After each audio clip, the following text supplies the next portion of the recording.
Hi viewers, అందరికీ నమస్కారం. Welcome to Sravya's recipes. ఇవాళ మన రెసిపీ మిల్ మేకర్ రైస్. అయితే దీన్ని సోయా రైస్ అని కూడా అంటారండి. అయితే ఈ రెసిపీ ఎలా చేయాలనేది చూద్దామా ఇప్పుడు. ఇక ప్రాసెస్ స్టార్ట్ చేద్దామండి. అండి పెట్టుకొని ఆయిల్ పోసుకోండి. రైస్కి సరిపడా ఆయిల్ పోసేసుకోండి. ఆయిల్ వేడెక్కాక ఒక స్పూన్ తాలింపు గింజలు, పచ్చిపప్పు, కొంచెం శనక్కాయ గుళ్ళు, కొంచెం కొంచెం కరివేపాకు వేసుకున్నానండి. కొంచెం కరివేపాకు గోల్డ్ వచ్చేదాకా వేయించుకున్నామండి. కొంచెం అల్లం వెల్లుల్లి పేస్ట్ వేసుకోండి. ఇంకా అట్టపత్తిగా దంచుకున్నానండి, అప్పటికప్పుడు వేసుకోండి. జస్ట్ 4 అంటే 4 మిరియాలు వేసుకోండి.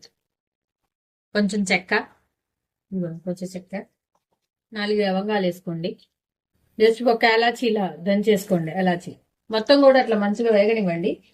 ఇప్పుడు పచ్చిబటాని, ఉల్లిపాయ పచ్చిమిర్చి 2 కలిపి వేసేసానండి. కొంచెం వేయించుకుందామండి. పచ్చిమిరపకాయలు కూడా మంచిగా వేగాలండి. ఉల్లిపాయ పచ్చిమిర్చి కూడా మంచిగా వేగాలి. ఇప్పుడు కొంచెంసేపు అలా వేయించుకున్నాం కదా, ఇప్పుడు ముందుగా సోయాని నీళ్ళలో నానబెట్టుకొని ఉంచుకోవాలండి. మిల్ మేకర్ని ముందుగా నానబెట్టుకొని ఉంచుకోవాలి నీళ్ళలో. నేను మిల్ మేకర్ని కొంచెం సన్నగా చాప్ చేశాను. దీంట్లో వేసేసుకోండి మొత్తం కూడా వేసుకోండి. మంచిగా కలిపుకోండి. కొంచెం ఫ్రై అవ్వనియండి మిల్ మేకర్. కొంచెము అన్నానికి సరిపడా ఉప్పు వేసేసుకుందామండి. ఇప్పుడే రైస్ కి సరిపడా మంచిగా కలుపుకుందాం. కొంచెం వేగనిద్దామండి. మంచిగా కొంచెం మిల్ మేకర్ కొంచెం గోల్డ్ షేడ్ వచ్చేదాకా వేయించుకుందాం. ఈ సోయాకి పచ్చివాసన ఉంటది కదండి, మిల్ మేకర్ కి. ఈ మిల్ మేకర్ కి ఉన్న పచ్చివాసన అంతా పోయేదాకా కూడా కొంచెంసేపు వేయించుకోవాలండి. వేయించుకున్న తర్వాత రైస్ వేసి కలుపుకుందాం. ఇప్పుడు కొంచెం సేపు మూత పెట్టి పక్క పెడదామండి సోయాని. ఇప్పుడు మనం ముందుగా ఉడకబెట్టుకున్న అన్నం వేసేసుకుందామండి. దాంట్లో రైస్ వేసుకొని కలుపుకుందాం. ఇప్పుడు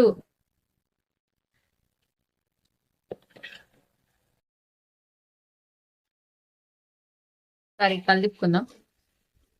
దీనికి ఇంత క్వాంటిటీ అనేది ఏం లేదండి, మీరు రైస్ చూసుకొని కలుపుకోండి.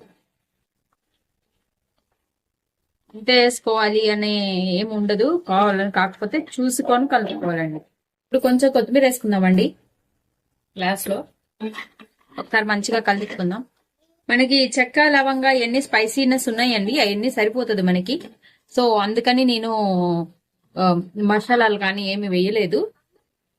చెక్క లవంగా ఉంది, మిరియాలు వేసాను, అన్ని వేయటం వల్ల స్పైసీనెస్ వస్తుంది. పచ్చిమిర్చి అన్ని వేసా కాబట్టి స్పైసీనెస్ ఉంటదండి, అందుకని నేను వేయలేదు.